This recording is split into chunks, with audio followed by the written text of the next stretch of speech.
Haleluya, puji Tuhan, kita ketemu kembali di dalam kasih Tuhan Yesus Kristus. Kiranya semua teman-teman ada di dalam kebaikan Tuhan, dan kami berdoa Tuhan terus mencurahkan kemurahan-Nya di dalam hidup kita. Dan pada kesempatan ini kami senang sekali bisa kembali membagikan kesaksian kepada semua yang ada di dalam channel ini, agar kita yang sudah percaya Tuhan Yesus dikuatkan, diberikan sukacita, karena melihat bagaimana kuasa Tuhan Yesus dinyatakan kepada umat Tuhan. Dan bagi yang belum percaya Tuhan Yesus, dengan tayangan-tayangan ini kami berdoa kiranya kebaikan Tuhan bisa tercurah di dalam kehidupan kita semua, agar kita bisa tersadarkan, terselamatkan, karena memang hidup ini adalah suatu perjuangan yang terutama adalah perjuangan tentang iman. Karena iman itu adalah kunci kehidupan itu sendiri. Di dalam hidup ini manusia mengalami dua kekuatan. Kekuatan pertama adalah kekuatan dari Tuhan, seperti yang tertulis di dalam Alkitab. Kekuatan kedua adalah kekuatan dari setan.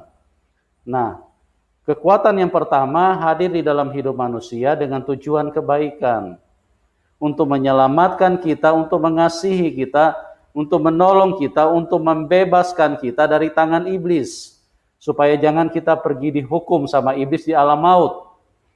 Tapi pribadi yang kedua, yaitu pribadi iblis, adalah pribadi yang bertolak belakang. Dia pribadi yang sangat jahat. Dia ingin supaya kita semua mati. Makanya dalam Yohanes 10 ayat 10, pencuri datang hanya untuk mencuri, membunuh, dan membinasakan. Tetapi aku datang supaya kamu mempunyai hidup dan mempunyai di dalam segala kelimpahan. Oleh sebab itu, berhati-hati, karena ada dua kekuatan. Ya, jangan sampai Anda salah alamat. Anda berharap Anda ketemu dengan Tuhan, Anda berharap Anda beriman kepada Tuhan, tapi ternyata salah. Karena iblis juga selalu menyamar ingin jadi Tuhan. Iblis juga selalu ingin tampil dan membawa berita hoax, membohongi manusia.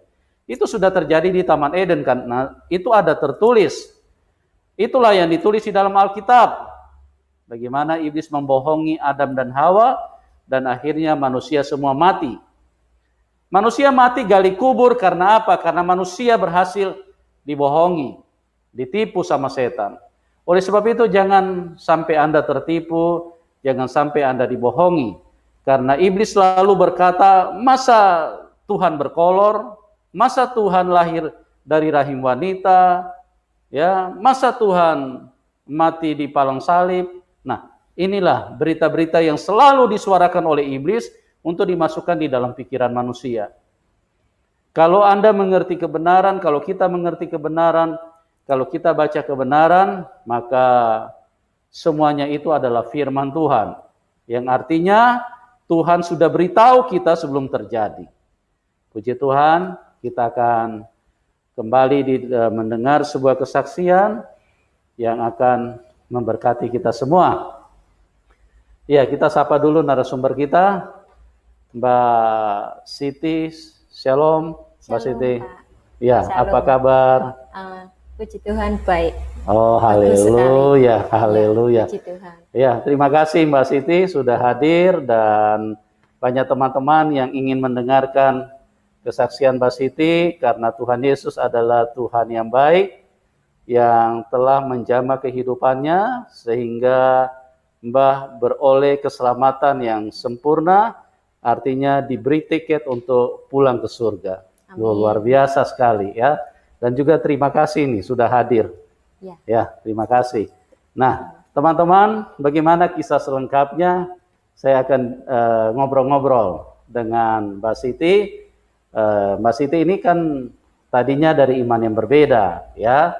Nah, bagaimana sampai dia bisa mengenal Tuhan? Itu yang menarik untuk kita dengarkan.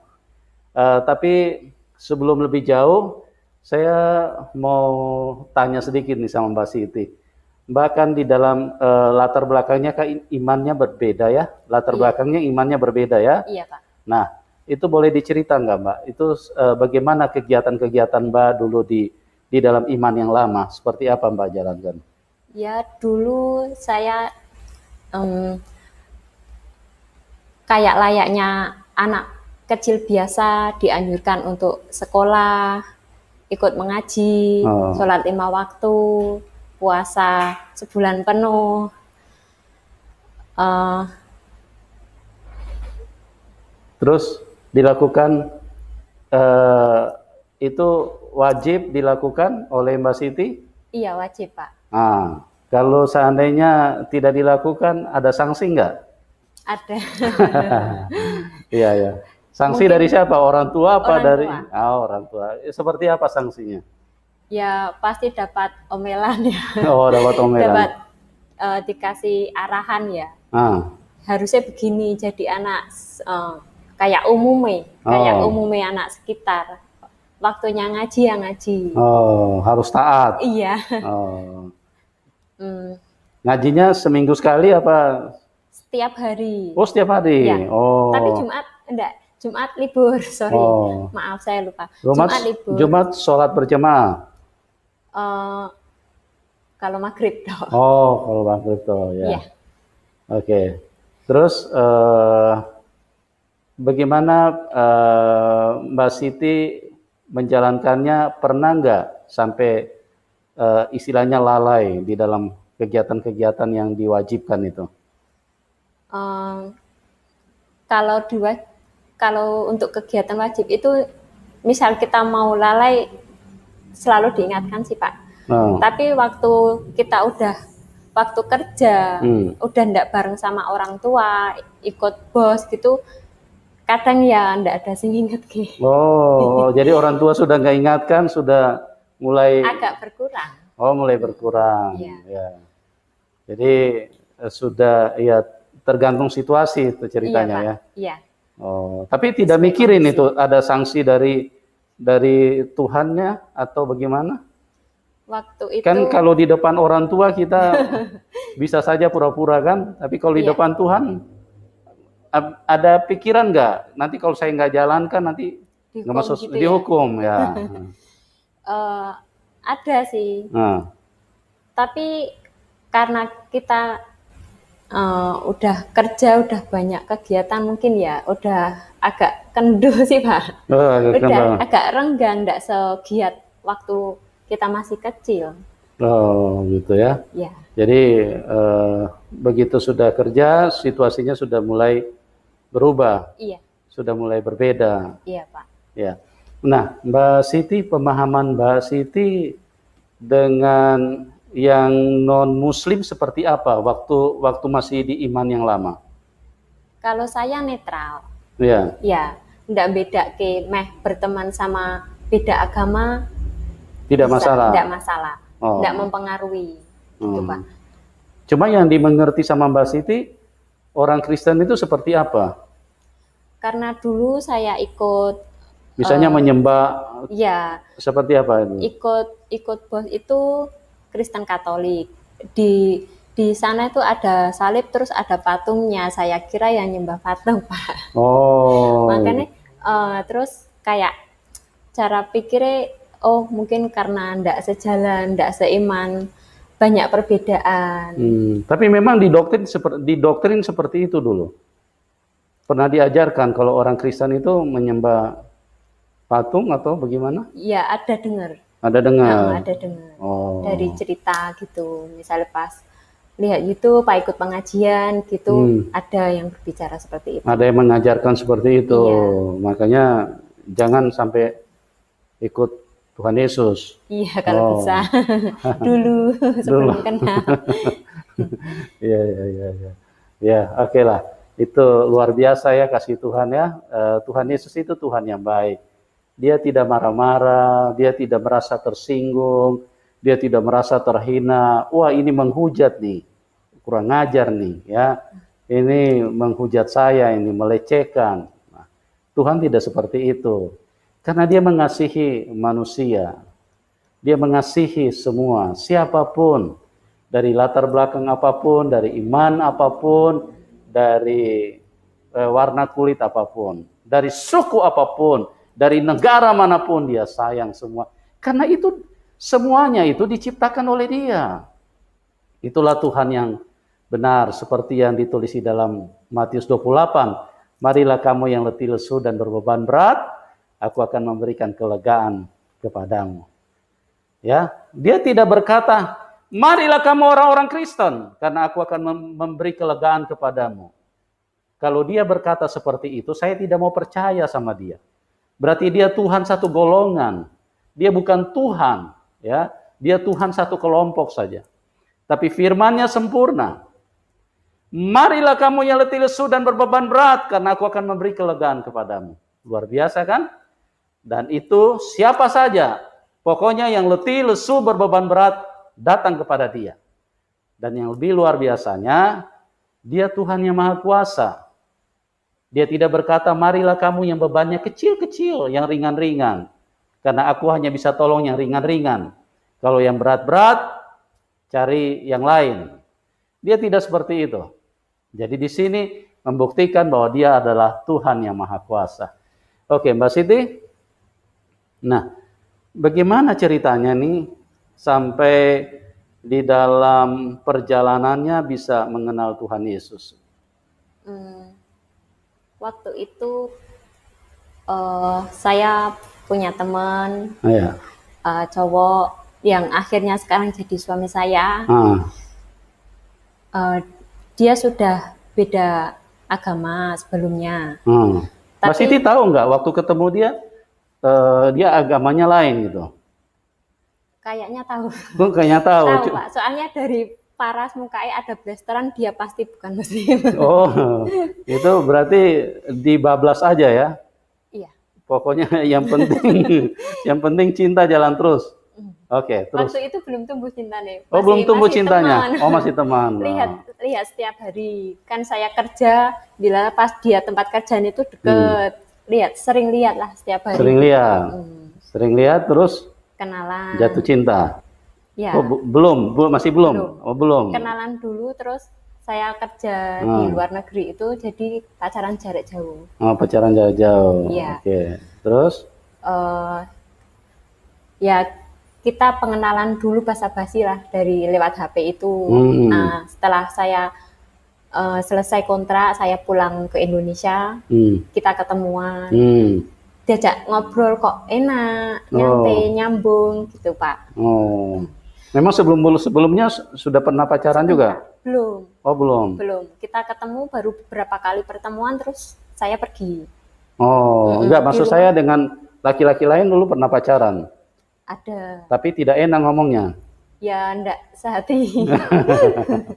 Ya, terus bagaimana lanjutnya? Terus kayak kok nyaman gitu. Setelah diselidiki, ternyata ya benar beda agama. Pas kita main ke rumah, orang tuanya meski beda agama, welcome gitu Pak. Oh. Kayak disambut bagus gitu. Iya. Terus? Ya, setelah kita jalan ya untuk ke depannya sih dari lika-liku itu aslinya juga dari pihak kedua orang tua juga kurang setuju. Pikirnya dari pihak si cowok mungkin suruh nyari yang seiman, sama lah dari kedua belah pihak suruh nyari masing-masing yang sama imannya mungkin ya. Tapi kita karena merasa sudah cocok ya Pak ya. Kita pertahankan sampai akhirnya 6 tahun berjalan. Oh, pacarannya 6 tahun? Iya. Cuma jarak jauh? Iya, tapi kalau pas saya pulang ke Indo itu ya main bareng untuk beberapa saat gitu, nanti saya pergi lagi gitu. Iya. Terus akhirnya pada 2017 kita nikah. Kan tadinya ditolak, maksudnya tidak boleh dari kedua belah pihak. Iya, tapi kita tetap nerjang. Oh, kita tetap luar biasa. Iya, kita tetap satu pikiran itu. Pokoknya intinya kita nikah. Oh. Karena pikiran masih muda mungkin ya. Ya, pokoknya apapun yang terjadi Oh, iya. harus nikah. Karena sudah dimakan umur juga, Pak. Oh, Waktu dimakan itu umur. udah saya 28, suami saya hampir 32. Oh, iya iya. Umurnya sudah cukup dewasa ya. Iya. Iya iya iya. Terus bagaimana nih ceritanya waktu habis menikah? Habis menikah saya punya anak. Enggak, reaksi orang tua dulu kan tadinya tidak disetujui ini. Bagaimana reaksi kedua orang tua? Kita tinggal di rumah saya. Seakan-akan tuh saya merasakan kayak suami saya tuh ndak diajeni, apa itu ajeni? Ndak di orangke. Oh, nggak dianggap. Ndak dianggap di keluarga saya gitu, Pak. Iya, iya, iya. Tapi dengan kesabarannya dia, akhirnya meluluhkan hati saya. Ndak lama itu 3 tahun, tapi dia sabar. Bimbing saya. Waktu itu Mbak Siti belum percaya Tuhan Yesus kan? Belum ya, masih menolak. Ya. Oh, oke. Akhirnya saya punya anak. Terus ekonomi yang minim, akhirnya saya merantau. Ekonomi minim, jadi Mbak Siti harus kerja lagi di luar negeri. Ya. Oke, terus? Puji Tuhan di sana saya dapat majikan yang bagus. Majikan yang bagus, ya. Yang baik, yang belum saya dapat dari sebelumnya. Sebelum saya merantau sama-sama di Singapura, tapi enggak sebagus yang ini. Setelah saya kenal Tuhan Yesus, meski aku belum dibaptis. Oh, belum dibaptis? Waktu itu, ya. Oh, baru ini majikannya ini kepercayaannya apa nih? Kristen Katolik. Oh, oke. Ya. Jadi ada nilai lebih ya Mbak Siti lihat ya? Iya, dari keseharian nih, cara hidupnya mereka. Dia juga mengorangkan saya, yang dulu majikan sebelumnya tidak pernah mengorangkan saya. Banyak perubahan. Banyak perubahan ya Mbak Siti alami ya? Iya. Nah, terus bagaimana itu ceritanya? Dia ngasih buku buat saya membaca, buat ngisi waktu senggang saya, karena saya tidak dapat off day, tidak dapat libur, tidak bisa keluar dari rumah.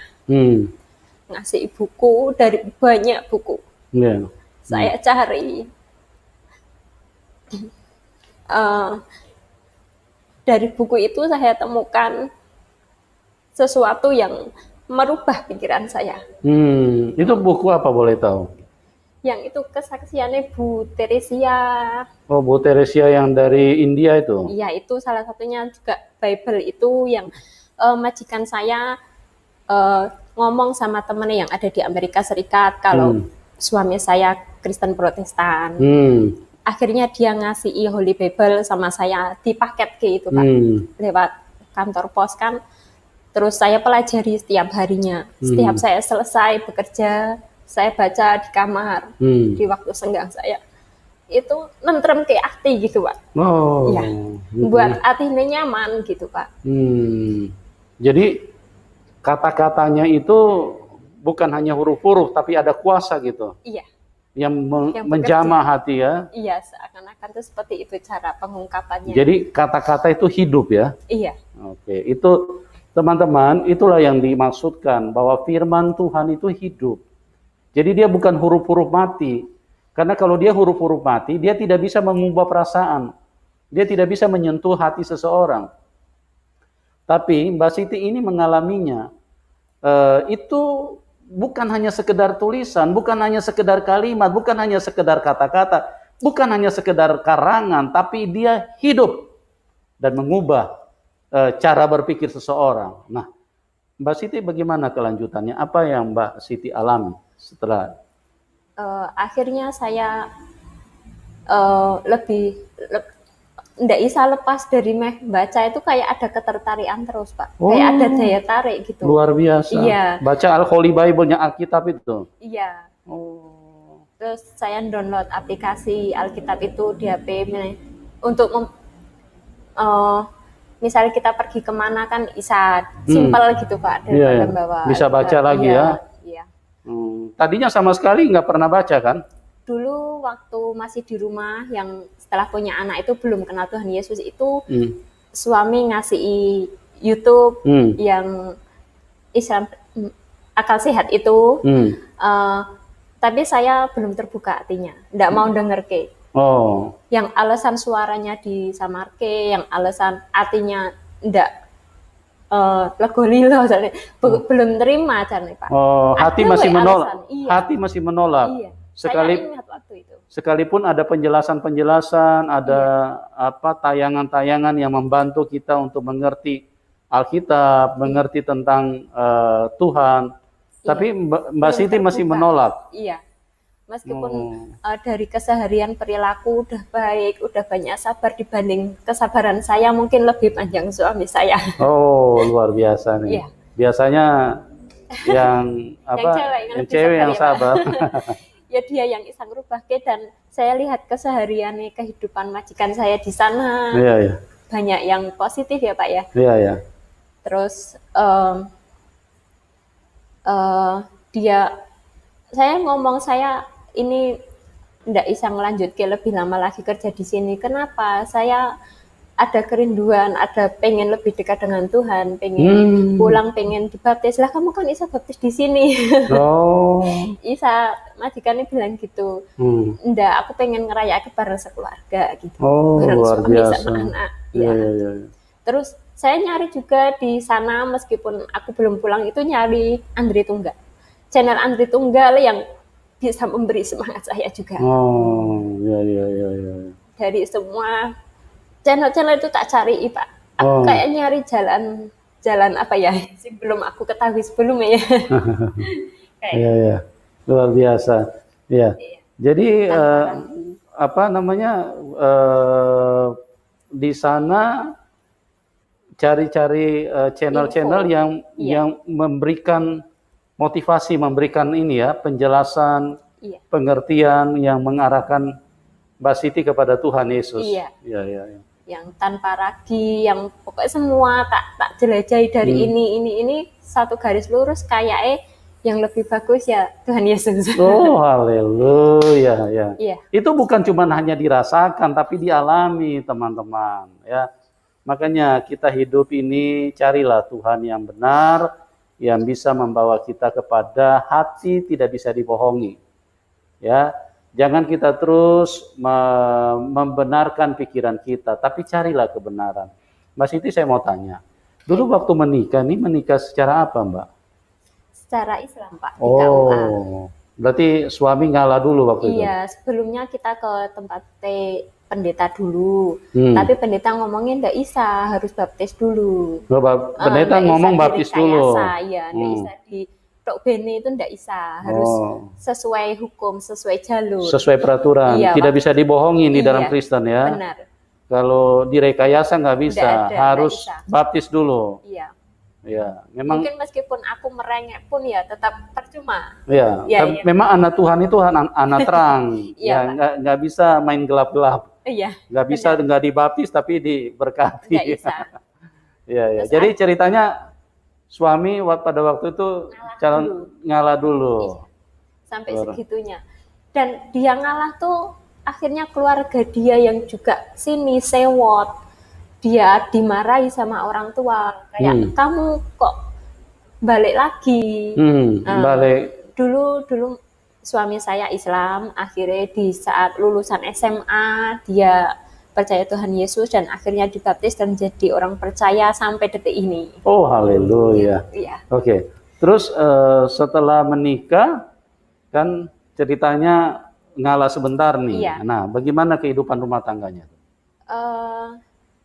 Ya tetangga itu ya, meskipun kita KTP kakak Islam ya Pak ya, tapi dari sebelumnya ada mereka lihat mungkin dari wajah suami saya, apa dari dengar-dengar karena tetangga desa otomatis tahu ya kalau keluarga itu dari agama ini, makanya keluarga saya juga tidak menyetujui dan mungkin tetangga juga memandang keluarga kami agak sewot, agak sinis, kita kayak merasa dikucilkan gitu. Iya.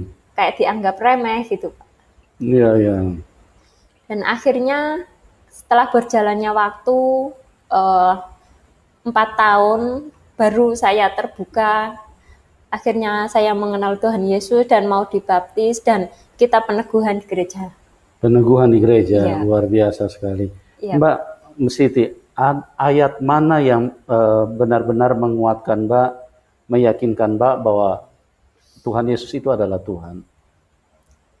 Tapi saya enggak apa lengkap ya. Nggak Paling apa-apa. enggak Bapak nanti yang Iya, memutuskan. iya, nggak apa-apa. Tuhan tak memandang rupa, Tuhan tak memandang harta. Betul. Iya, Pak. Iya.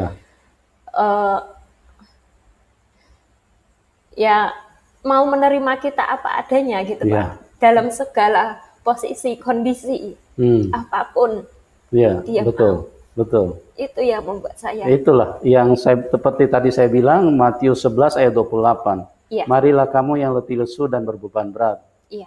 Tuhan tidak pernah bilang, marilah kamu orang Kristen. Kalau dia bilang begitu berarti dia bukan Tuhan. Karena dia Tuhan satu kelompok. Dia bukan Tuhan satu kelompok, dia Tuhan semua manusia.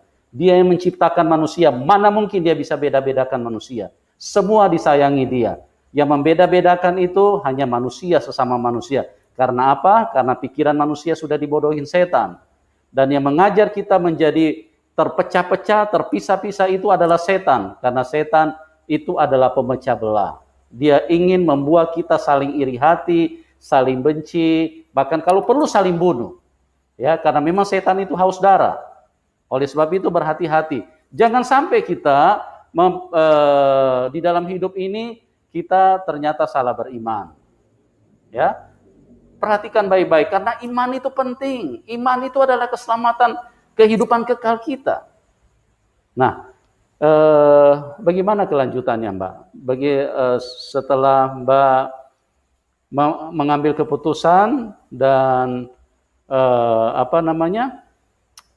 meyakini berdasarkan ayat itu dia tidak memandang rupa, memang jelas dia tidak memandang rupa. Yang memandang rupa itu hanya manusia. Iya, Pak. Ya, kalau dia lihat dompetmu tebal, dia dekatin kamu. Iya, ya. benar. Kalau dia lihat dompetnya tipis, dia jauhin. Iya. Ya, bahkan orang tua juga bisa begitu. Saya juga mau bilang gitu. Iya, ya. Dia beda dengan Tuhan. Saya merasa. Iya, tuh kalau Tuhan justru yang letih lesu berbeban berat, mari Tuhan mau tolong. Ya, beda sekali. Itu firman Tuhan, saudaraku, ini firman Tuhan ini adalah firman, ya. Jangan mau dibodohin setan. Mari hidup dengan bijaksana. Tidak ada satu kata pun yang bisa diragukan dari firman ini.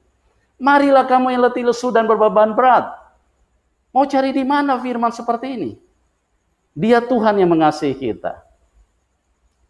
Luar biasa sekali. Nah, jadi dengan firman-firman itu, Mbak semakin yakin bahwa Tuhan Yesus itu adalah Tuhan, ya? Iya, Tuhan yang hidup. Tuhan yang hidup, ya? Jadi bukan hanya dibaca, tapi dialami, kan? Iya. Hati kan tidak bisa dibohongin. Merasakan juga. Karena kehidupan itu kan di hati kita. Iya, Pak. Ya kan? Kita merasakan hati kita. Ada sukacita, ada damai, ada ketenangan, ada kelegaan. Iya. Ya, itulah luar biasanya orang yang percaya di dalam Tuhan Yesus.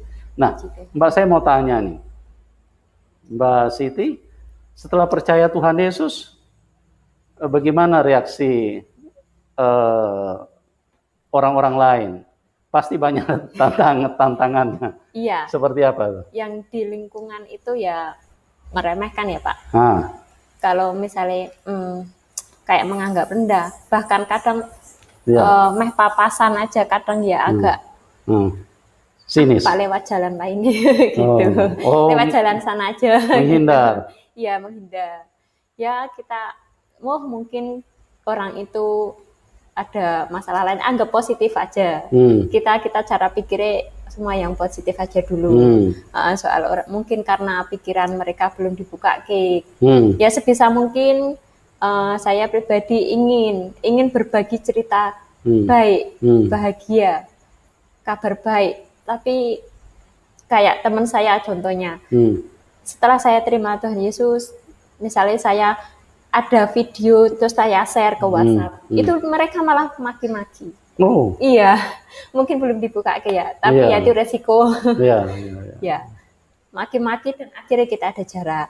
Iya, dari hal sepele itu. Mereka pasang jarak. Iya. Nggak mau dekat-dekat. Akhirnya kita udah enggak kontak, mungkin WhatsApp saya diblokir. Oh. Iya, udah enggak hubungan lagi.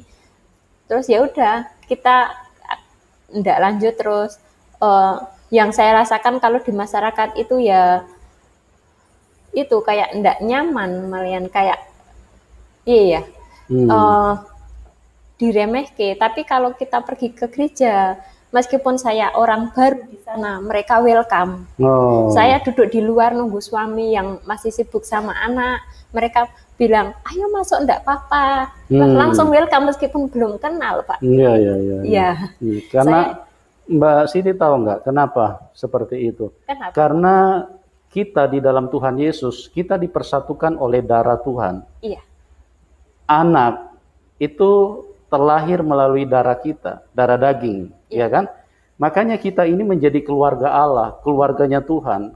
Karena darah Tuhan itu mengalir secara roh, kita dimateraikan oleh darah, dan di dalam diri kita semua itu ada darah Tuhan. Kita percaya penebusan pengorbanan darahnya, dan itu dimateraikan di dalam hidup kita. Makanya kita di dalam Tuhan Yesus itu berbeda. Kita tuh satu Bapa, keluarga. Jadi beda responnya. Iya. Kalau keluarga daging beda, keluarga jasmani beda. Makin kita punya anak, saudara kita punya anak, makin hari makin jauh. Apalagi punya cucu, sudah kadang-kadang lewat di tengah jalan sudah tidak saling kenal. Beda dengan kalau kita dipersatukan oleh darah Tuhan. Biar dari ujung bumi, namanya kita sama-sama percaya Tuhan Yesus, akan menjadi satu. Luar biasa. Nah, terus bagaimana itu tantangan-tantangannya? Apa Mbak Siti mau mundur? Karena banyak dibenci orang? Enggak, Pak. Saya tetap maju terus. Maju terus? Iya. Iya. Kita perdalam lagi, kita tingkatkan lagi iman kita, lebih semangat lagi untuk pembelajarannya. Haleluya. Mbak Siti pasti sudah mulai beritakan Injil nih. Ya. Mulai dari share-share video. Iya, ada, Pak. Tapi kalau untuk dalam keluarga saya belum berani. Karena apa-apa. Masih awal-awal, butuh proses. Iya. Karena memang tidak mudah untuk meyakinkan, karena Tuhan Yesus sendiri pun ditolak karena dia dari atas. Makanya waktu dia hadir di bumi ini, bumi tidak bisa terima. Bumi menolak dia karena dia dari atas. Bumi ini dikuasai oleh iblis. Makanya manusia dari kecil itu sudah pandai berbohong. Kenapa? Karena tabiatnya jahat.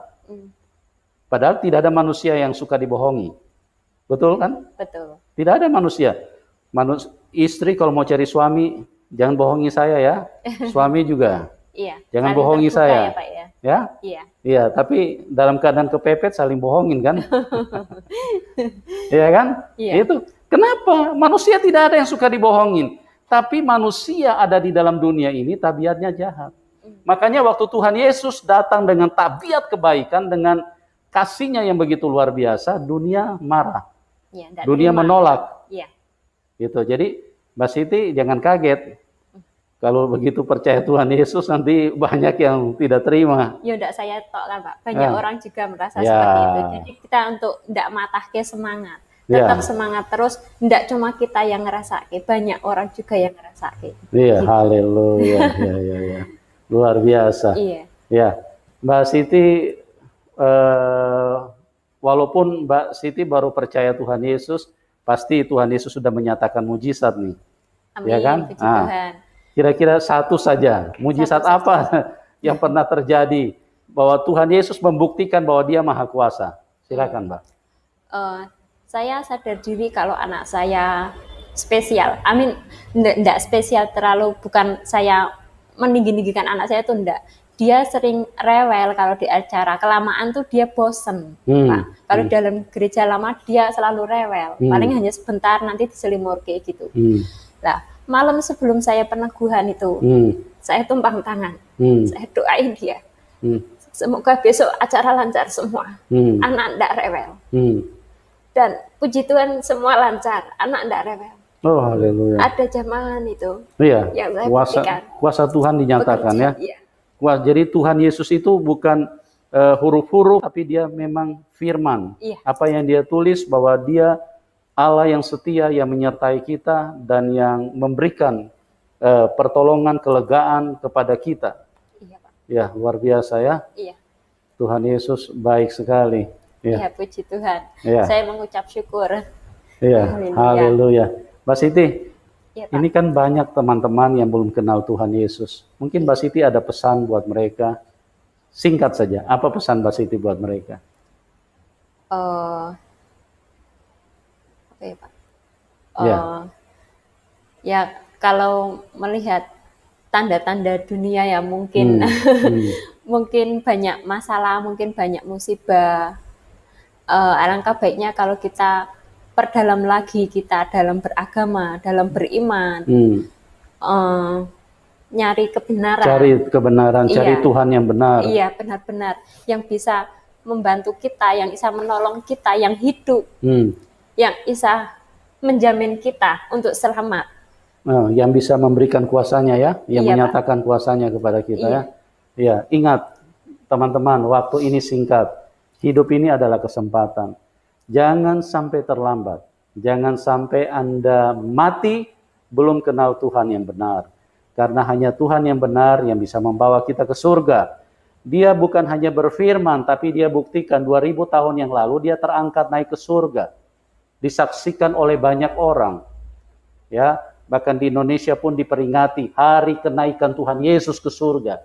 Dan semua bangsa mengakui bahwa dialah satu-satunya yang pernah naik ke surga. Tidak ada manusia yang lain yang pernah naik ke surga. Ya, yang disaksikan, Tuhan Yesus disaksikan, ya. Kalau mungkin hanya cerita-cerita, bisa banyak cerita. Dan ingat, cerita kalau tidak ada yang menyaksikan, itu adalah cerita yang diragukan. Tapi Tuhan Yesus disaksikan oleh banyak orang, dia terangkat naik ke surga. Dia dari surga, dia terangkat ke surga, dan dialah yang bisa bawa kita ke surga. Tidak ada, dengarkan firman Tuhan.